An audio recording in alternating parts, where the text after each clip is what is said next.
Hello students, welcome to the new video. आज हमारे इस वीडियो में हम chapter number 3 pair of linear equations in two variables की एक्सरसाइज 3.1 का क्वेश्चन नंबर 5 देखने वाले हैं। सो जिन भी स्टूडेंट्स ने प्रीवियस क्वेश्चंस नहीं करे हैं या प्रीवियस चैप्टर्स नहीं किए हैं चैप्टर नंबर 1 एंड 2, वो सारी वीडियोज देखकर सारे चैप्टर्स अच्छे से कंप्लीट कर लें, ठीक है, और प्रैक्टिस करते रहें because practice is must in maths. चलिए, question number 5 says half the perimeter of the rectangular garden whose length is 4 meter more than its width is 36 meter. Find the dimensions of the garden.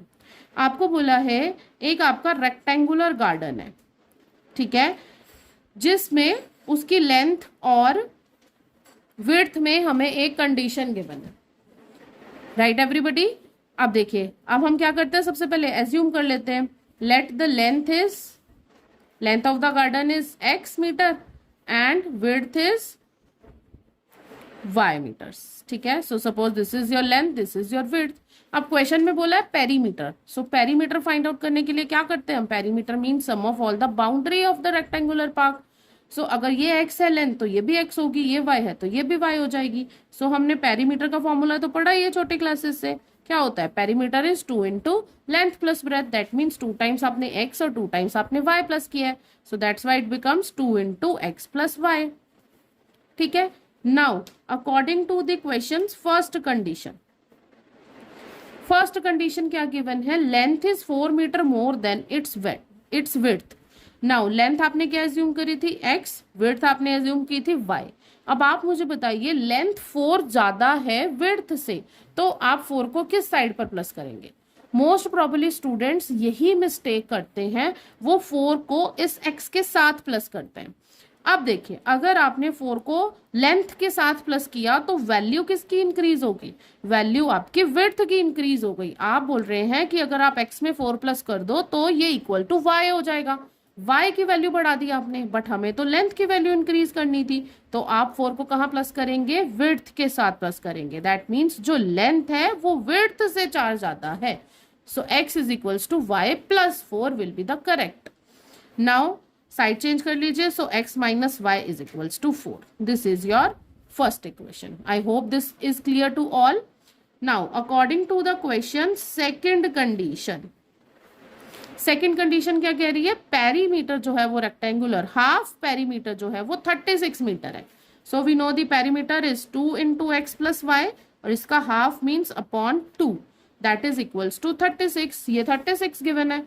Now 2 से 2 cancel, x plus y is 36। ये आ गई आपकी equation number 2, ठीक है।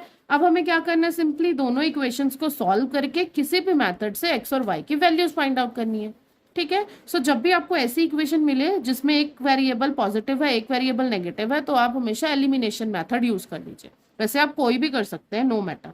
So x minus y is equals to 4 and x plus y is equals to 36, right. When you will add them together this will cancel, so 2x is equals to 36 plus 4 is 40। 2 1 2, 2 2 4, 0 0। So x की value निकल के आ गई कितनी, 20 metres. अब आप इस x की value को किसी भी इक्वेशन में रख के y की वैल्यू फाइंड आउट कर लीजिए। सो चलिए इसको फर्स्ट में ही रख देते हैं, x minus y is equals to 4 में x की जगह 20 रखेंगे, 20 minus y is equals to 4, minus y is equals to 4 minus 20, minus y is equals to minus 16, plus minus is minus, sign will be minus.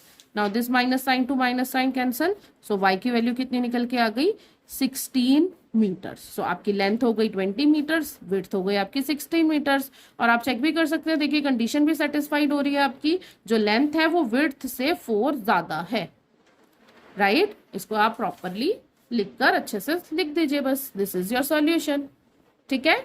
I hope this question is clear to all. अगर कहीं पे भी कोई doubt रह जाता है तो please आप कमेंट सेक्शन में लिखिए, मैं आपको बता दूंगी।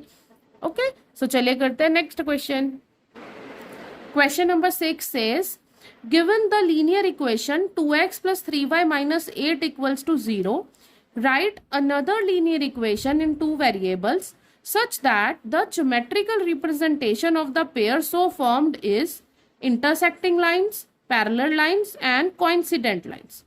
क्या गिवन है क्वेश्चन में, आपको एक लीनियर इक्वेशन गिवन है, ठीक है, और आपसे बोला है right another linear equation in two variable find out करो और अगर आप उन दोनों इक्वेशंस को ज्योमेट्रिकली रिप्रेजेंट करो तो वो लाइंस कैसी होनी चाहिए, फर्स्ट पार्ट के लिए इंटरसेक्टिंग होनी चाहिए, सेकंड में पैरेलल और थर्ड में कोइंसिडेंट होनी चाहिए। ठीक है, बहुत ही इजी टाइप का क्वेश्चन है ये। सो देखो, सबसे पहले आपको क्या फाइंड करना है, फॉर इंटरसेक्टिंग लाइंस।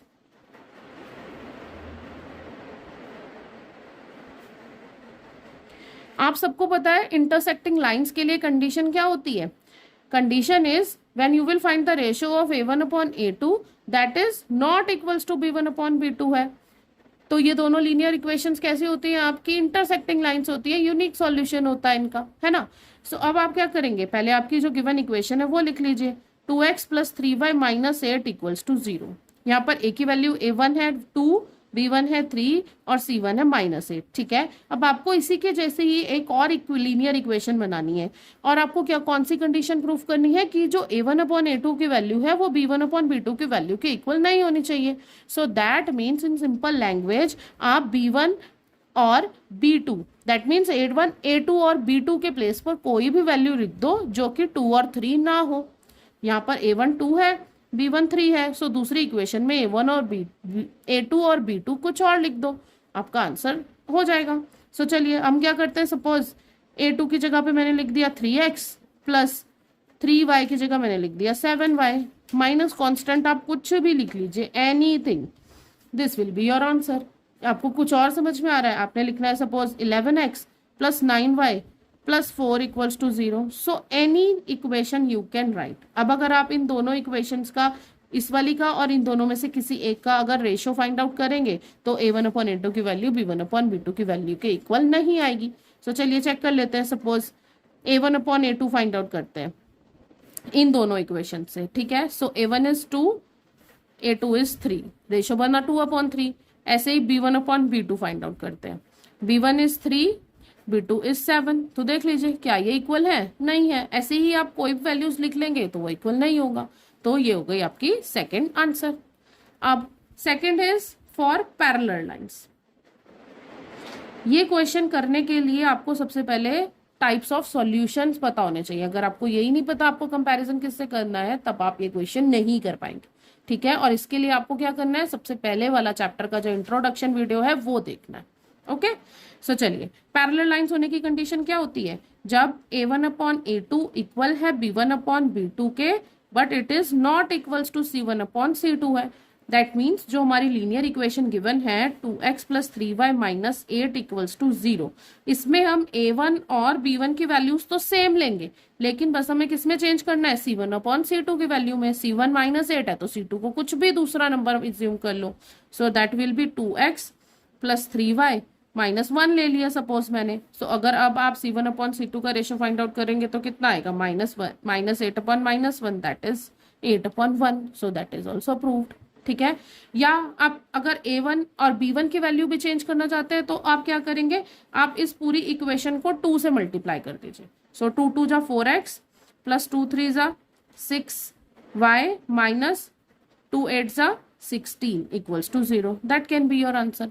अब भी अगर आप रेशियोज फाइंड आउट करेंगे, a1 अपॉन a2, देखो a1 इज 2, a2 इज 4, 2 1 जा 2, 2 2 जा 4, रेशियो क्या आ गया 1 अपॉन 2। ऐसे ही b1 upon b2, b1 is 3, b2 is 6, 3 1 जा 3, 3 2 जा 6, हो गए दोनों सेम। क्या बचा, c1 upon c2, c1 is -8, c2 is -16। अब आप क्या करिए, इसमें 16 के प्लेस पर आप कोई और सा अपना रख लीजिए वैल्यू। ठीक है, सपोज मैं इसको चेंज करके क्या बना देती हूँ, 7 बना देती हूँ या 9 बना देती हूँ।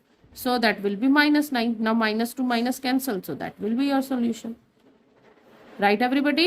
So आपको a1 और b1 की वैल्यूज में मल्टीप्लाई करना है, c1 में नहीं करना। I hope this is clear to all. ये मैंने बहुत सारे इक्वेशंस लिखे, आपको ये कुछ भी लिख कर दिखाने की नीड नहीं है। All this is your rough work. Now third is for coincident lines. Coincident lines कब होती है, जब many solutions होते हैं।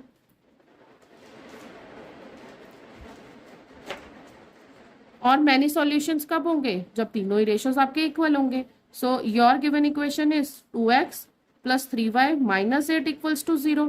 अब हमें क्या करना है, तीनों के ही रेशियोज को सेम ही बनाना है, तो आप इस पूरी इक्वेशन को चाहे 2 से, चाहे 3 से, 4 से, किसी से भी मल्टीप्लाई कर लीजिए, आंसर विल बी सेम। आप पूरी इक्वेशन को कर लीजिए, प्रीवियस में सिर्फ a1 और b1 को करना है, ठीक है। सो सपोज मैं अब इसको 3 से मल्टीप्लाई कर देती हूँ, तो 3 2 जा 6x प्लस 3 3 जा 9, 3 8 जा 24। So this will be your solution, ठीक है। कोई भी किसी से भी मल्टीप्लाई कर सकते हैं, 4 से, 5 से, 6 से, 7 से, हमेशा आपका आंसर ये तीनों रेशियोज का सेम आएगा। चाहो तो चेक भी कर सकते हैं, like a1 upon a2, 2 upon 6, 2 1 जा 2, 2 3 जा 6, दैट इज 1 अपॉन 3। ऐसे ही b1 अपॉन b2, 3 अपॉन 9, 3 1 जा 3, 3 3 जा 9, दैट इज 1 अपॉन 3। ऐसे ही c1 upon c2, -8 upon -21, -2 minus cancel, 8 3s are 24. Again you can see all three ratios are same, so these are coincident lines. So this will be your again solution, right? I hope this question is clear to all. अगर कहीं पर भी कोई doubt है तो आप मुझे comment section में लिख दीजिए, I will clear all your doubts. चलिए मिलते हैं फिर जल्दी से नेक्स्ट वीडियो में, टिल देन बाय।